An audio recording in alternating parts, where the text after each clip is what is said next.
sorry for the bit of a delay starting off, guys. Just getting everything sorted. But yeah, welcome to the session. If you guys, just if you haven't got your names on the Zoom, if you just want to edit those just so that I sort of know who's saying who in the chats and all that sort of stuff. But yeah, we'll get a bit of a boogie on and start going through how to do some interpreting some stems and everything like that. So I'll just bring up the chat. So might have some people joining while we go through, but that should be all right. So yeah, let's get into it. Feel free to put videos in if you like as well. More than happy to talk to people other than just names on the screen. That's always nice.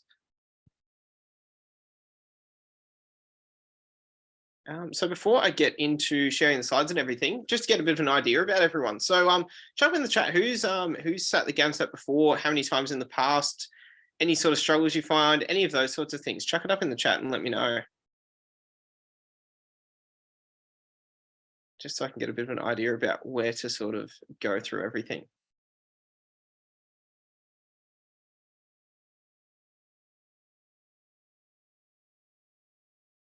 That's fine. All right, cool. So we've got a few people who have had a crack, which is nice to see.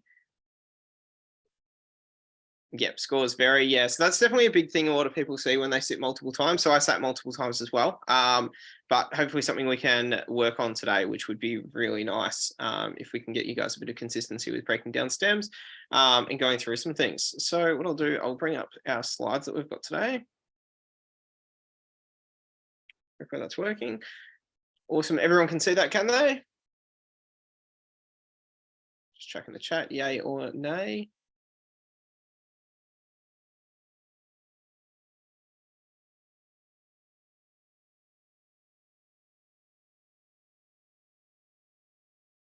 Awesome.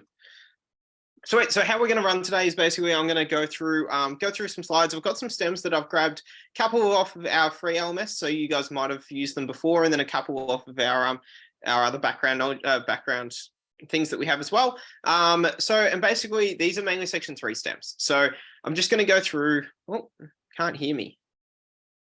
Can everyone not hear me, or is that just one person?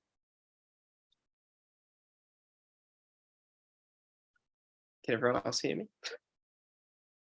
Okay, awesome. I'll keep going then. As I was saying, we've got some section 3 stems. So I'm going to spend a bit of time. We're going to break those down, and I'm just going to go through sort of the key things that I like to go through when I'm breaking down stems, what I look for, what the key things are while going through. I'm going to play it nice and general because I want you guys to be able to apply this across multiple different stem types and even across different sections as well. So that's kind of the goal of today. Hopefully you guys can get some things out of it. So that should run for sort of the first, 40, 45 minutes. And then I've got some time at the end for you guys to just ask any questions that you're having. So obviously we're coming up to the September GAMSAT. We've also got a new GAMSAT season coming up. So any questions you guys have about anything GAMSAT, about the whole process, just let me know. Okay, so we'll keep going. So a little bit about myself. So my name's Chris. So I'm the section 3 lead over at Fraser's. So today, most of what we're talking about is going to be our section 3 because that's sort of where I come from. That's my background. That's my sort of sweet spot. So before this, I'm sort of your stereotypical medical student, to be completely honest with you. So I did an undergrad in biomedical science and then did a couple of years work in the science field before coming in and studying my medical degree. So just going to double check. So we've got one person who can't hear me. I think everyone else is okay, hopefully. If anyone else can't hear me, please let me know. So yeah, that's sort of my background. So I do a lot of the stuff in the physics space. So we've got a physics question. We've got a couple of other questions as well from biology as well, and a bit of a mixed STEM. So yeah, that should be where we're coming from. And physics is one of those spaces where people really struggle to break down the questions and find what's in them. So hopefully we can work on that today and get you guys some ideas about what to do. And this is a very unflattering photo of me. I really apologize that you guys have to look at that. All right, so here's the big picture thing that we want to cover today. And these are the things that if you guys leave with anything, I want you to leave with this. Okay. And I put here, show me the money, if anyone's seen that movie. It's basically what the big picture things that we want to get out of stems are every single time. Okay. So the big emphasis that I love to put on every single stem I see, and it's on most section 3 stems will have something, is the figure. The figure is where the money is at. Okay. Most of the time, the figure will set you up for what the question's talking about. Often it will set you up for what the answers want as well. There's so much to get out of a figure in a question, and people underutilize it every single time that I talk to them about stems. So please have a look at the figures. There's so much to get out of them. That also includes things like the figure legends and all those kinds of things. So we've got a couple of stems with some really interesting figures. So hopefully we'll be able to go through them and sort of show you what I really like to get out of these figures. But yeah, so that's sort of the biggest thing, to be honest, I think, out of stems. Then when you go through a section 3 stem, and any stem really, you want the big picture concept, okay? So what is the big picture? What do we want out of this stem, okay? So every stem will have a common theme. So for all those who sat GAMSAT, you'll know this, but for anyone else, you may or may not be aware of this. Basically what happens is it will run through like a general sort of concept, and most of it will have a theme with all these little niches within it. So I really like to pull out, what is the big picture, okay? Are we talking about, you know, turning molecule A into molecule B? Are we talking about a disease process? That sort of thing, okay? So we want to think about, okay, can we get anything, what's the big picture? Then we want the little hidden gems. And what I mean by that is those little things that other people might not notice, but they're crucial to the stem. So a really good example of that is if there's figures in words. Okay, that's one really good hidden gem. And and what I mean, like an equation or something like that. Okay, that's your hidden gems, or a little fact or a little condition about a stem. So they come up a lot in your physics stems, especially in the kind of they'll have in there a hidden equation that comes up really commonly. But then you also get it quite a bit in some of your other stems. So especially when we're talking about chemistry stems, it might be a condition of the process. So it might say something along the lines of, this reaction will only happen if, you know, the temperature is in excess of X degrees, or something like that. They're your little hidden gems.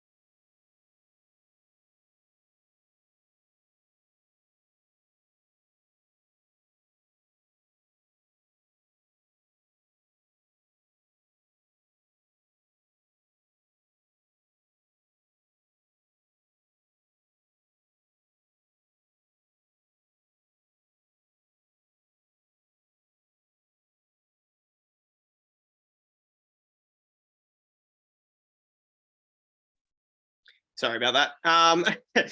Just seemed to have dropped out. I don't know why. Usually the internet here is really good, but apparently not today. All right, cool. So what I was trying to talk about was this idea of don't get a PhD. People always overanalyze stems. Don't feel the need to do that. Okay, you're not having to rewrite this stem in a million words or something like that. Literally, all you're trying to do is understand this stem enough that you can answer 3, 4, 5 questions about it. Okay, so don't analyze it. Don't overanalyze what's going on. You don't need to know absolutely everything about a stem, and keep that in mind.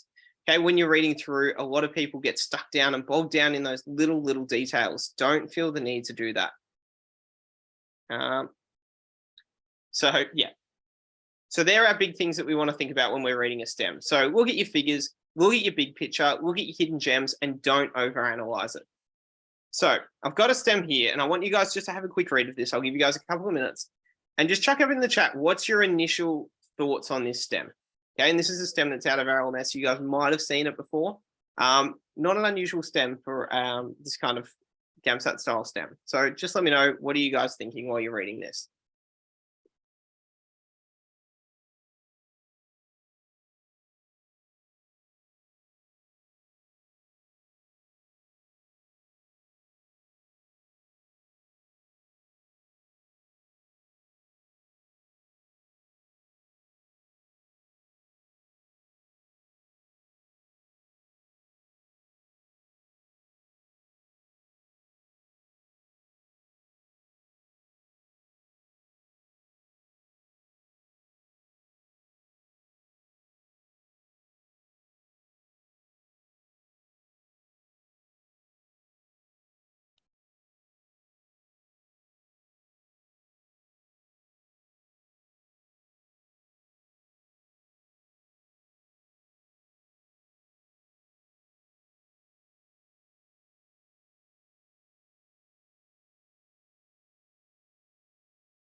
I'm assuming some of that difficulty is probably coming from the fact that it's a little bit blurry.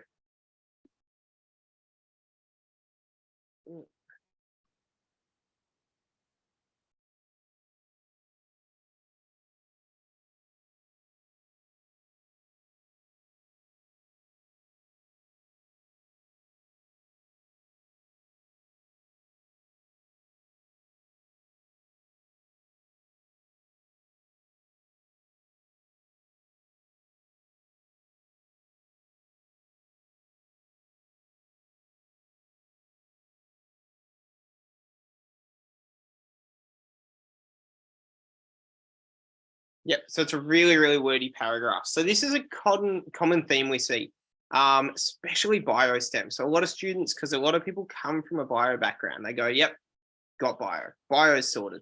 Then you come into a STEM like this and it is so wordy and time consuming and takes forever to actually understand what's going on. I must admit, the biggest thing when I first read this STEM, and I saw this STEM probably 12 months ago for the first time, is there's so much going on. Like so many things going on in the STEM that you just read it and just go, oh my God, what are we doing here? Yeah.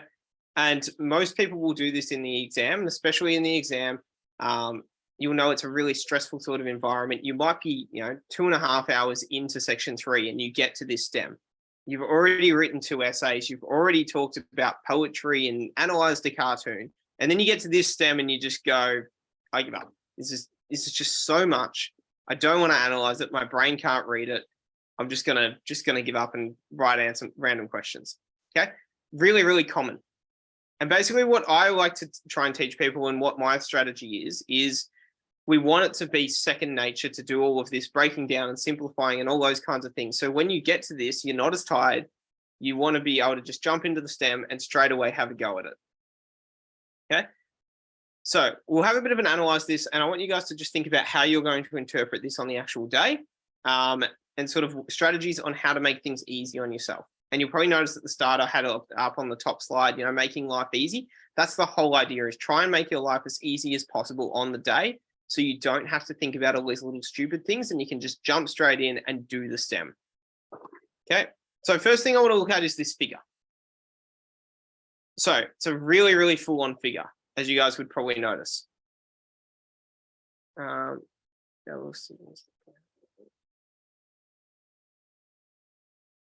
Yep, so the general, you're 100% right on that one. So the general idea of this is about the signaling to do with congestive heart failure and hypertrophy. It's 100%, really good pick out on that.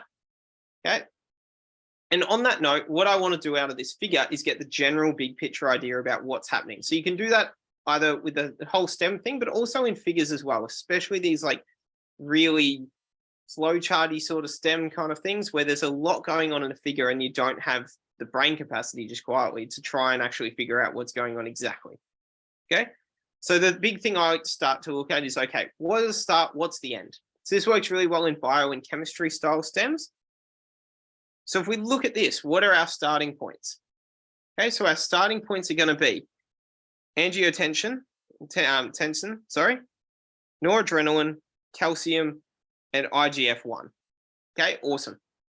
And when you're doing this breakdown, remember, you might be doing this before you've even looked at the STEM. You don't have to necessarily know exactly what all of it is, but you want to get a general idea so that when you see stuff in the STEM, you go, oh, yeah, IGF-1, I remember reading that. That was a starting product. Or, talking about noradrenaline, sick. I know noradrenaline, that starts off the whole entire cascade.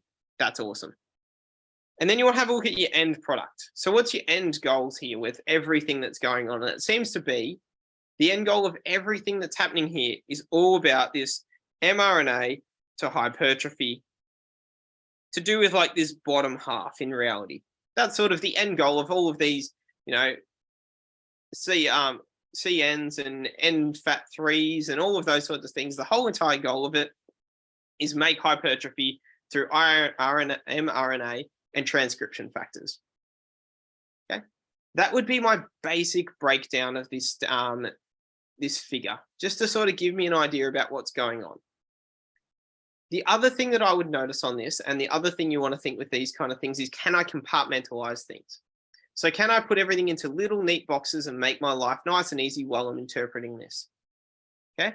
And the way I would do it in this style of stem, and one way that works really well is, okay, let's do it based on starting products.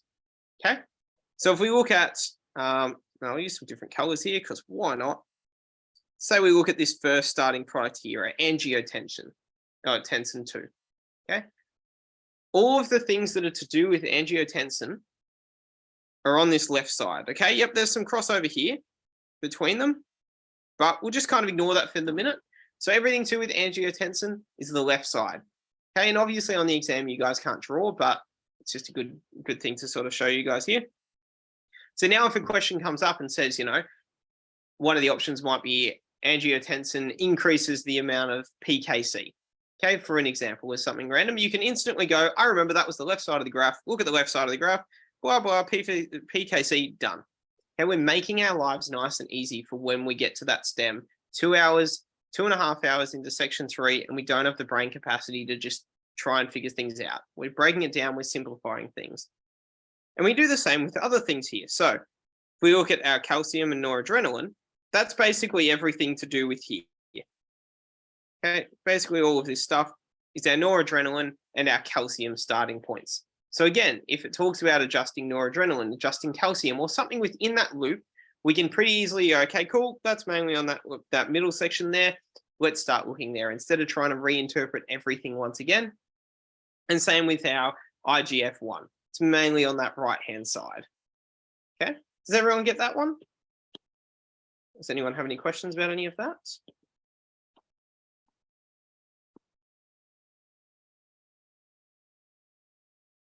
Yep, sweet, awesome. So the other thing we want to look at in these, so we've looked at what we start with, we looked at what we end with, we've tried to compartmentalize. Now we want to see if there's anything weird or wacky in here that we want to be aware of. Okay, and obviously reading the stem, it might tell you that there's some things, but you just want to look out for anything that's a little bit strange. And for me in this one, the strange things come when there's all of these inhibitory things. So we're talking a whole pile of things that are like a knock on, one leads to one, leads to one, leads to one. Then we've got some inhibiting going on. So for me, that's a little bit of a red flag of, okay, we might want to just keep an eye out in the stem for anything that talks about inhibiting. Okay, because inhibiting might be some special thing. It might be nothing, we don't know. But anything that's a little bit out of the ordinary would say to me, okay, red flag, look for that in the stem while I'm reading through it. Okay, so that would be generally how I'd analyze something like this. Obviously in the exam, you're not going to sit here for 5 minutes doing it like I have, but the general idea is to just quickly skim through and look for those little things. Okay. So now we've got the stem. Oh, sorry, now we've got the figure and we come into the stem. So we want to be able to, first of all, we want to connect the stem to the figure wherever possible, because usually there's a connection between them. And if we can do that, that's really, really good. And we also want to be able to compartmentalize and break down, and we like to call it mapping the stem, in a way that means that we can easily come back to things later. Because when you're reading this stem, no matter how smart you are, you're not going to remember that, adenylase cyclase increases CAMP, which enhances signaling of, you're not going to remember that. Okay. And if you can remember that, you can probably leave the webinar now because you're just going to get 100 on the GAMSAT. Okay. But for most people, you're not going to be able to remember that. So you want to be able to break down this stem in a way that when it comes up in the question, does this enhance this, or does this connect this, or PLN's, regulated by RYR2, you want to be able to go, okay, I don't know the answer to that because I didn't remember it because I don't have the world's best memory, and I only skim the stem because, again, we're not trying to get a PhD in the stem. We're just trying to get through. But you want to be able to go, but I do remember that was in this top section here. Okay, and you also want to be able to go, okay, and we remember that the top section was to do with calcium signaling. Okay, calcium signaling was this part here.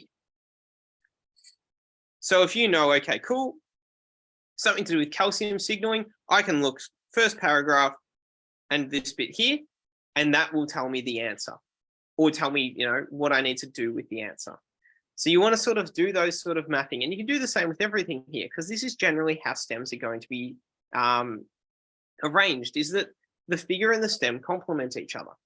So we can do that again at the bottom here. So it talks about, hypertrophy can be enhanced by angiotensin 2. Awesome. So that paragraph relates to here. Okay, and we want to keep doing that. We want to make those connections between what we know from the figure and what's in the stem. And we just want to make connections. We don't have to learn everything that's in the stem because we don't want to get overwhelmed. Okay.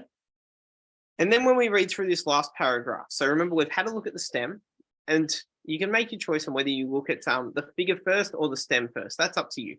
Okay, it depends on what you prefer to do. I prefer to look at the figure first because I'm a very terrible reader and I'm very slow at reading.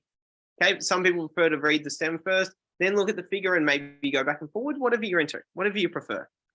Okay, but we read this bottom bit of the stem here, and it tells us about inhibiting, inactivating. So all of a sudden, it gives us our answers about these little weird things that we found before. And if you'd read the stem first, you might have read some inhibiting and gone, okay, now when I look at the figure, we'll look for inhibiting, whichever one you want to do first. But that's what we want to be looking for. So what are the things out of the ordinary? What are the red flags? And then what can we connect together and group together to make it a lot easier to interpret? Okay, that's the end goal with this stem. Okay, does that make sense to everyone? Does anyone have any questions?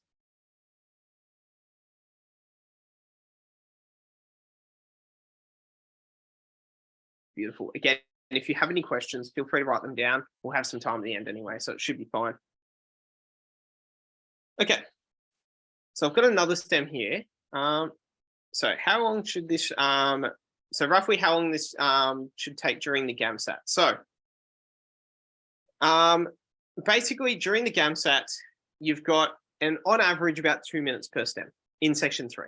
Okay, section 1's a little bit of a different ballgame, but generally you've got about 2 minutes per stem, or 2 minutes per question. So if you've got a stem that comes up and say it's, 2 marks or 2 questions for that stem, obviously you don't want to spend 5 minutes interpreting the stem. Okay. Generally, I like to spend the first 30 seconds to a minute breaking down the stem. Okay, because you only want to get a general idea. You only want to do that compartmentalizing. And then you want the questions to sort of then dictate what you need to know out of the stem. So I'm all about, yes, you want to comprehend and generally understand the big picture concept, okay, which in this one was hypertrophy of the heart, as someone said previously. But you don't want to get stuck down on the nitty gritties. You just want to get that general thing. So you should be only spending sort of a minute, maybe 2 minutes, if it's like a really full-on one like this, interpreting the stem.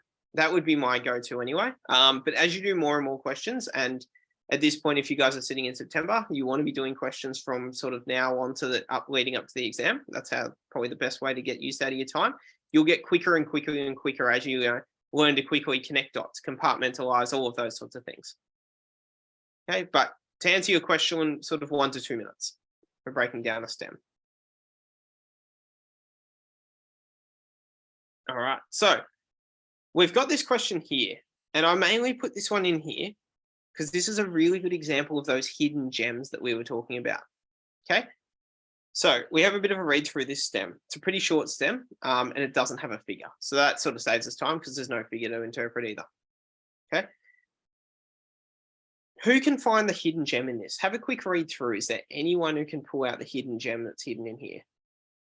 I'll give you guys a minute or two.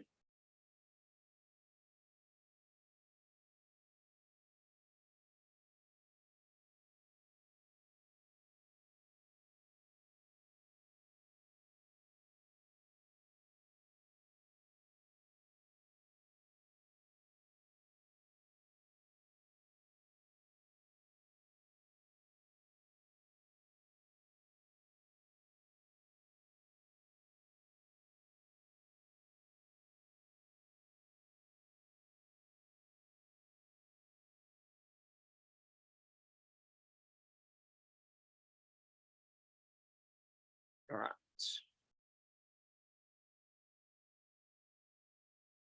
Awesome. Yep. So someone's found it there. So it tells us the volume of blood per unit time.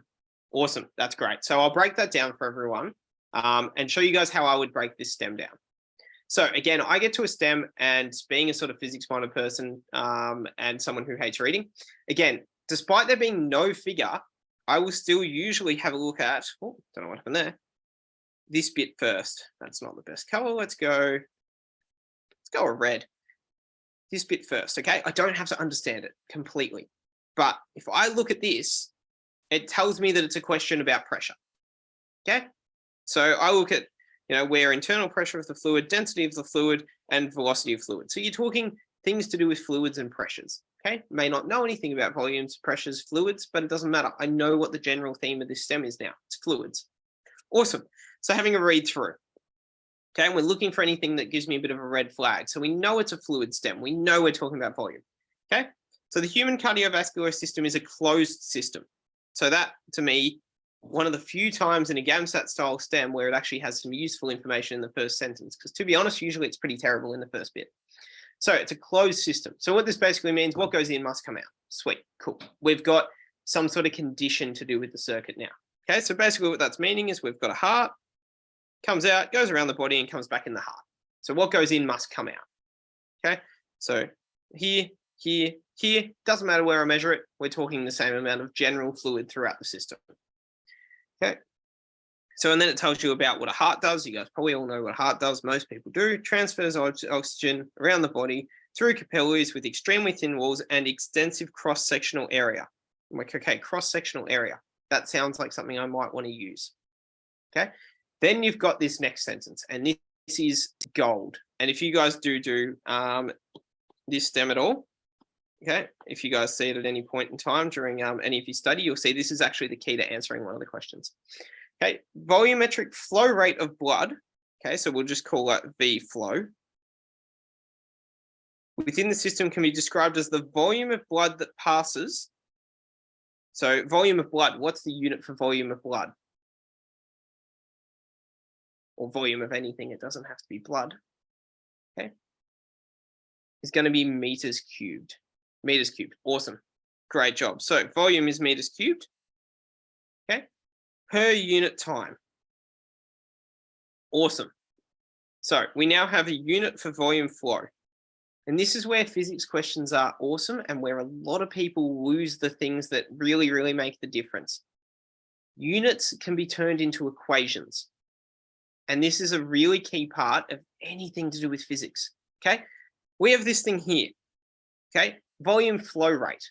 So now you've got to think a little bit differently. Okay, volume flow rate. So if you're telling something's flowing, you're saying something's moving, okay? If you had to describe how fast someone was moving, what would you use? What unit would you use? Okay, you could use kilometers per hour, but we're talking physics world here. You're going to talk in meters per second, okay? So the reason I got to that, volume flow rate. Anytime you're talking a flow rate, you're talking about something moving, okay? So that's, probably got a component of it that measures speed. Awesome, okay. What's the other thing that come up in this STEM? The other thing that come up is the cross-sectional area of something, which is meters squared. We can also see here, it talks about volumetric. So we're talking about, a volume of fluid moving, okay? We can now make this into a new equation. And this might sound like a little bit of an abstract thinking, but these are the kind of little things that you've got to look at. So we know the volume flow rate has this unit. So we'll just call that V flow in meters cubed per time, okay? Is equal to meters per second times by the cross-sectional area. Because if you times anything, if you times meters by meters squared, we get meters cubed per second. That should be over a t because it's time, okay? Do you see, I don't know if you guys followed that, but you see how we can get these little hints from the STEM, and now we have an equation. And we can use that equation in the STEM to actually go through and help us answer our questions, or at least make some sort of connection between, okay, if I was to increase the cross-sectional area, I'll increase the flow rate because they're directly proportional, okay? These are the little hidden gems that you've got to look out for, and these are the little things that other people can't do or won't see in a STEM that'll make you stand out. Okay, did everyone understand that or follow that to some degree, hopefully? Any questions about that one?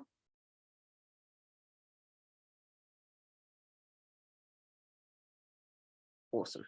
I'm going to take silence as a good thing, but this is a really good example. Yep, saving time with equations. So anytime you see anything that talks about a unit, write it down. Units are very, very good. Okay, So is that like the hidden equation in the question? Yep, that's a really good example of hidden equation. And this one is a little bit harder. Okay, often it will just say something along the lines of, force is proportional to mass times by acceleration or something like that. And it'll have it in words, and then you write it out in forms as a word, and it'll become F equals MA or something like that. That's often how you'll see it. I don't want to say usually, but often how it is. But sometimes you've got to make these little abstract connections in the units as well. So that's why I really like this stem, and it is a bit of a harder stem to pull something out of, but I just wanted to put it in there just to make you guys aware. Also, are we going through questions based on these stems? I haven't got any questions today because I mainly wanted to just focus on pulling apart the stems, because I reckon that's usually or the main thing is that's sort of the bit where people fall down a little bit. Okay. But definitely jump on if you guys haven't had a bit of a look at it on the LMS. So if you make one of the free LMS points, there is a question bank on there with a few questions. And there's also like some mock exams and stuff available. Have a look. There's tons of resources on there. But definitely go through and try this out on some stems after this class. Doesn't have to be tonight, can be whenever you like. But give these a go. Really break down stems and see how you go, because you'll find all of a sudden the questions become so much easier. Sweet.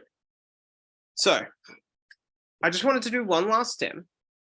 And the main reason I wanted to put this one down is I wanted to show you guys how I generally break down graphs. So this is a pretty easy graph. It's not as though it's a huge amount of information in there, but I just wanted to show you guys how what I like to look for in graphs, so you can apply that to more complicated ones. So again, this is a question off of our question bank on the LMS. I'll just give you guys a couple of minutes, just have a read through this, and I want you guys to just generally have a bit of a think. Feel free to put it in the chat as well, how you would break down or how you would kind of look at the information that's in this stem, or anything that sort of jumps out to you here.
All right, so I might go through this. So one of the main things, I'll start at the start on this one. So the most important distinction. Yep, awesome. So we've got someone here who's put up, so the distinction between the y-axis on the graphs and the equations, and how constant acceleration equates to the velocity. So making those connections between the graphs, so that's really, really good. So when there's multiple graphs, it's really good to try and see if you can connect them together. And you've done it very much in a way that I like to do it. So I'll go through and I'll show you guys what I did when I first saw this, I should say, not what I would do, what I did. Okay, so the minute that there's graphs, I love a good graph. Graphs are great. Okay, so the first thing that I like to look at is, okay, what are the axes? And the things you're looking for, especially when there's multiple graphs, are the axes the same? Okay, so in this case, all of the x-axes are all the same units. So that's a tick. Sweet. We've got one thing that's going in our favor here. So we can compare the graphs in terms of time. Okay, then we look at the y-axes. Okay, and you'll notice that these have all got different units, which makes sense because they're all different things. Okay, we're talking about displacement versus velocity versus acceleration. Okay, so we're talking, okay, we've got different variables here, but they're connected through time, and we can sort of see some relationships to go between them, which is really, really good. So we can see, while velocity is going up, the acceleration graph is positive. While it's going down, the acceleration graph is negative. Those kinds of connections. Okay, they're the kinds of things that we want to look at here. Well, I'm wasting my time here. I think I can just do that. All right. So that's what we're looking at here. So have a look at the axes. You also want to have a look at the numbers on the axes. So for example, here, that's increasing in a nice linear fashion. So we're going 40 to 80 to 120 to 60. Okay, 160, I should say, sorry. So it's nice and linear, but it's not unusual to get logarithmic graphs. And it's also not unusual to get two graphs that have different axes. So, this one might be increasing linear, and then this one's increasing logarithmic or something like that. Okay, and that changes your connection between things. Okay, and then we want to have a look at for anything that's a red flag in this. And I'm not going to go through any of like how to connect acceleration to velocity or anything like that, because that's going to be dependent on the stem, and we probably would use a question to decide whether that's a necessary step. Okay, but we know that we can do it based on the graph. But we can have a look at the information here and sort of break it into two parts. So you've got this first part here, which is basically just a definition. Okay, it's basically just defining what all of these values are. Might be worth having just in case. But then you've got this bit here, and it mainly talks about some rules around things and some connections to things. So again, useful to have. The big thing that jumps out to me here and the red flag that makes me go, okay, I need to make sure I know this, okay, is this part here where it talks about the constant acceleration. So whilst acceleration of the cart does change, it is constant with each segment of travel, and therefore the constant acceleration equations can be applied locally. So what it's basically saying is the constant, the acceleration. So these are some of our constant acceleration equations, but we have other ones as well. We have things like F equals ma that you guys would have learned. This is things that they expect you to know. You've also got things like your SUVAT laws, which you might not know off by heart, but it might tell you it in the stem of a question, or it might come up as additional information. Okay. Then it says for variable acceleration, i.e. acceleration that continuously changes, we must use calculus. And you would know that it's highly unlikely you're going to use calculus in the exam. Okay. So you'll probably be using these sort of equations in times when acceleration is constant. Okay.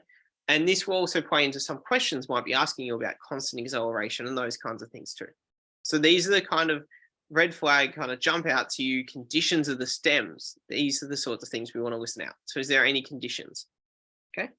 So that's the main things that I'd pull out these stems, but that would be basically how I'd break down these sorts of stems. And this one's a pretty easy stem to break down, but you can apply those sort of rules to other stems that might have, a mix of different information, some red flags, some little hidden gems, some, interpretation of the graph, and then you'll need to break it down into compartments. Okay. So I hope that sort of makes sense. So the big take home messages I want you guys to have from this. Okay. First of all, don't get overwhelmed. The worst thing you can do is look at a stem and go, this is hard, because everyone else is sitting there doing exactly the same thing. Okay. And I can almost guarantee you, everyone else in the room is probably not that much smarter, if not any smarter than you. And they're all thinking the same thing. So work through it systematically. What do we know how to do? We have a look at the figures. What's the start point? What's the finish point? What's the overall message that figure is telling us? So are we overall, turning calcium or, getting calcium to trigger genes being made? All of those kinds of things like we had in that first stem. Okay.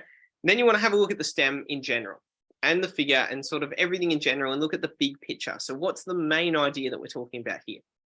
And then you want to look for those little hidden gems. And that's really key to a lot of questions. So those little facts, those little conditions, those relationships and equations. So look out for words like proportionally, inversely, correlated with. Those kind of words can be, can really, make you stand out in these sort of stems. It can sort of bring forward those things.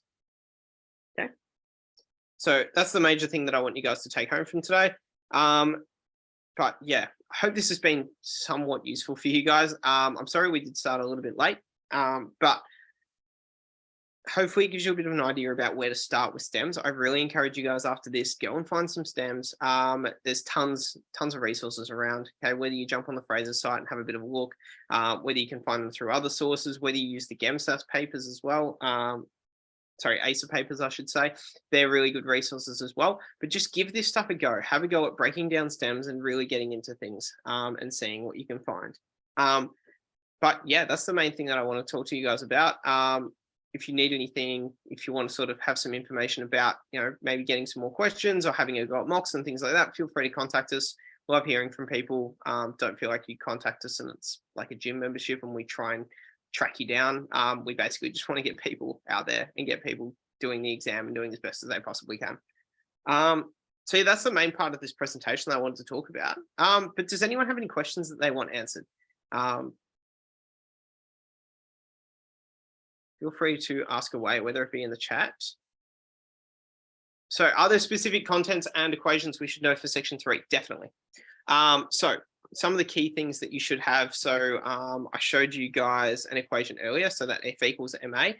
Anything, pretty much any physicsy sort of chemistry equation that only has 3 letters in it. So F equals ma, V equals IR, power equals current times voltage, all of those kinds of things, generally worth knowing. If you have a look on the Fraser site, there is actually a sheets made up of a few different equations for each science, or like general things that you should know. But yeah, I hope that sort of answered your question. I know it's very general, but yeah, any of those sort of basic sort of equations definitely are things that you're meant to know going into it. So someone asked here, so do your mock exams works more types days material? So yeah, so I've got a question about our Fraser's mock exams. So we obviously try and make them match as best as possible. So we have quite a few sort of resources that we can draw from to try and make the exams as similar as possible. So basically what you'll do, it's all done to time examples. And you'll have like a full breakdown afterwards about how you've gone. We try and make a predicted score, which is based on all the data of our previous students. So that gives you a good reflection about where you're sort of sitting, both within those who sat the mocks, but also like generally we make, we give you an indication of, what the equivalent GAMSAT score would be as well. And it's a really good tool for that sort of thing. But as best as we can make them, they definitely reflect what comes out on the exam. We're changing them every single year as well with feedback that we get as well. So some years we'll get, the exam was a bit more mathsy or it was a bit more problem solving based and all those sorts of things. So we try and match them up as best as possible. And honestly, I don't think they're a bad thing purely just to sit down and do an exam to time conditions and see how you go. Like just based on that and that, sort of being in the space, feeling what it's like to sit there and do exam questions for a whole entire day. It's a really weird day. So it's good to sort of get used to that. So how can I access the one of those practice before?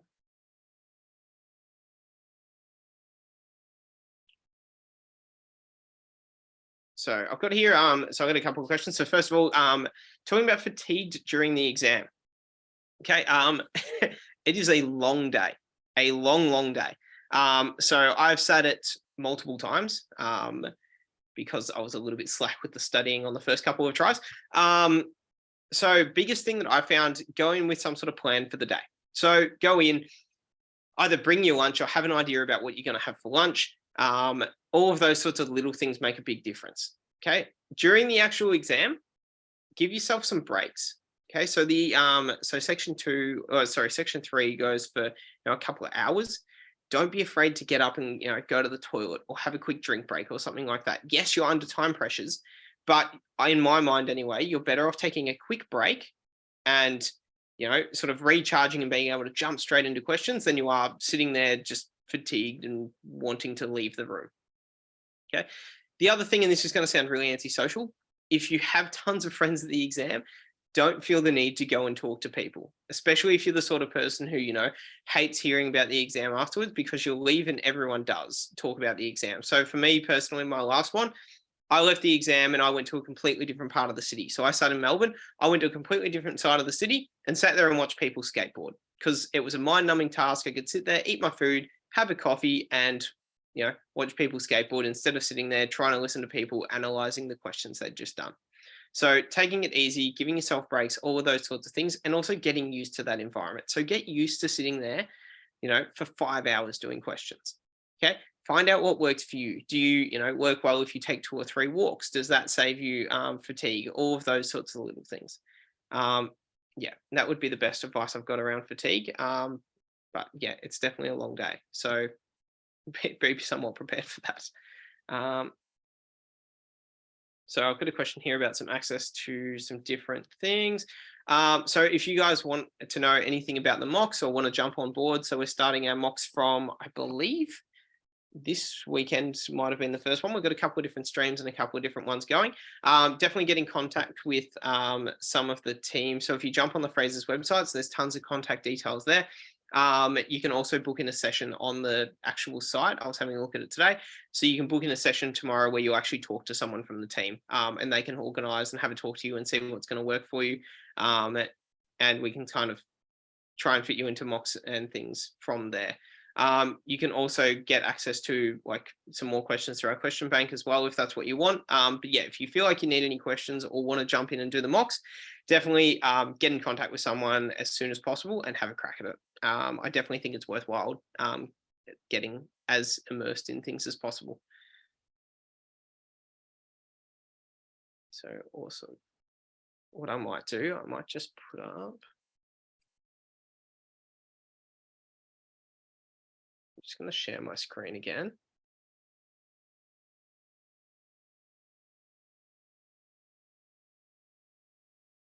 There you go. For anyone who's after any extra information, you can also. So here's the Fraser's website, which isn't really that exciting. There's a phone number there that you can call or text as well. And what I will do, I'll get the direct email up for you guys as well for anyone who wants it.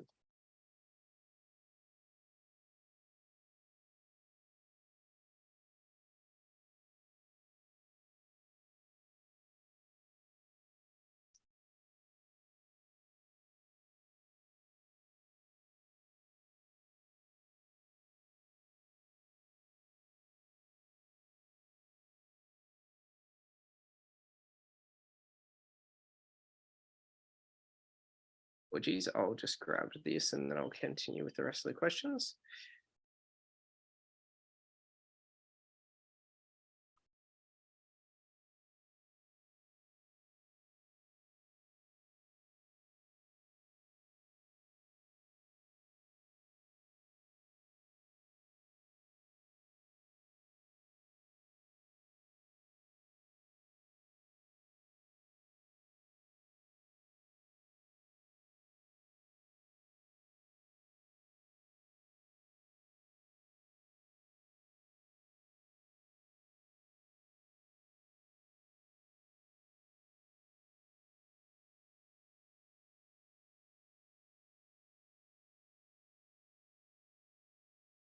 Of course, it does not want to work.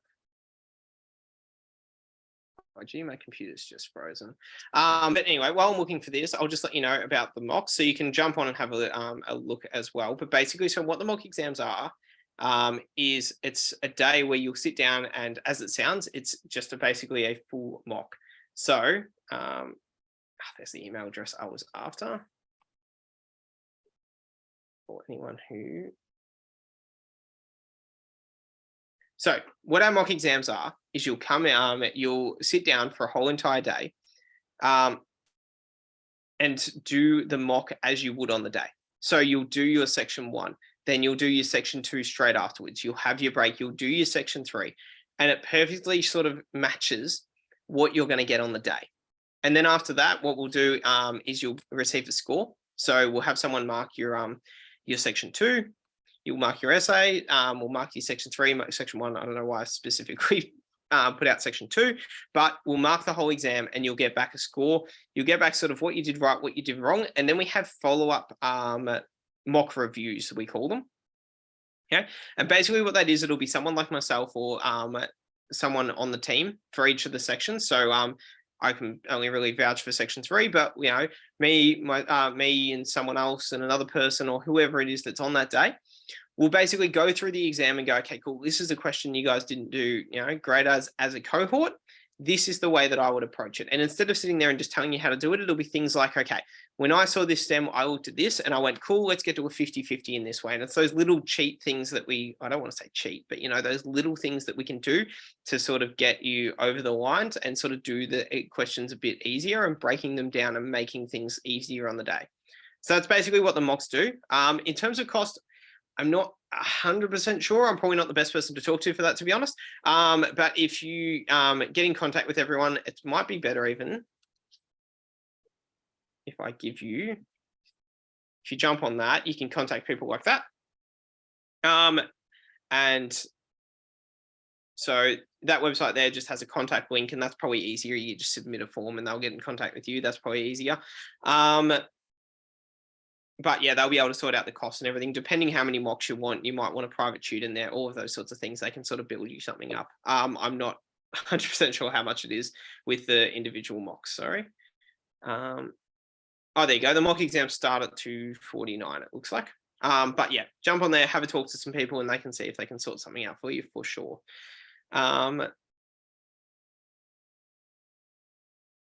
Just seeing, have I missed any questions, or did anyone else have any questions?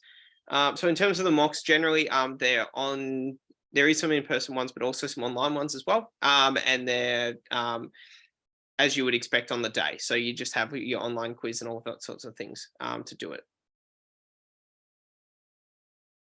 Okay, but yeah, did you guys have any other questions? Okay, so asking about the actual grading process. So the giving the scores quite difficult, to be honest. So we know that we don't really know how ACER grades, and we have a general idea about how ACER does things, but like everything, it's just sort of an estimate. Basically, we do ours off of what we sort of know students will get. So like all the student data and all those sorts of things that we get, and also based on sort of what we expect. So what sort of correlation we get between, marks that people might get on mocks and then the marks that they get in the GAMSAT, and be able to sort of correlate that as best as possible.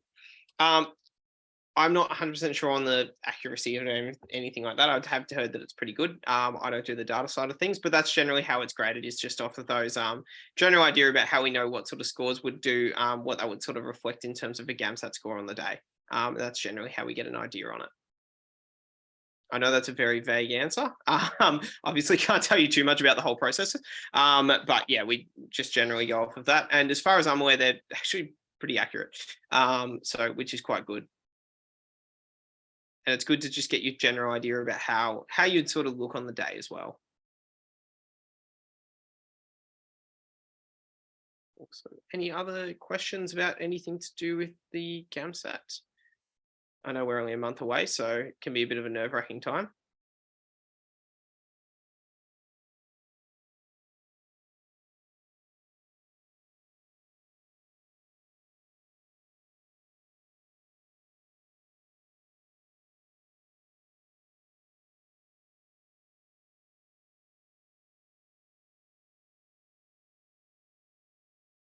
Do we bring in paper or a whiteboard? So as far as I'm aware, you can bring in a whiteboard. In terms of paper, they will give you paper on the day. 99% sure of that. That's definitely how it was when I did it.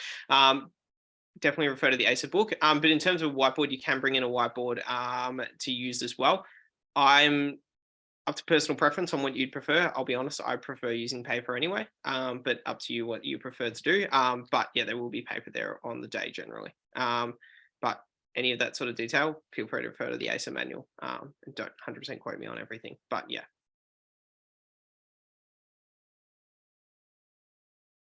Awesome. Okay, well, if there's any last questions, or do you guys all want to go and eat some food?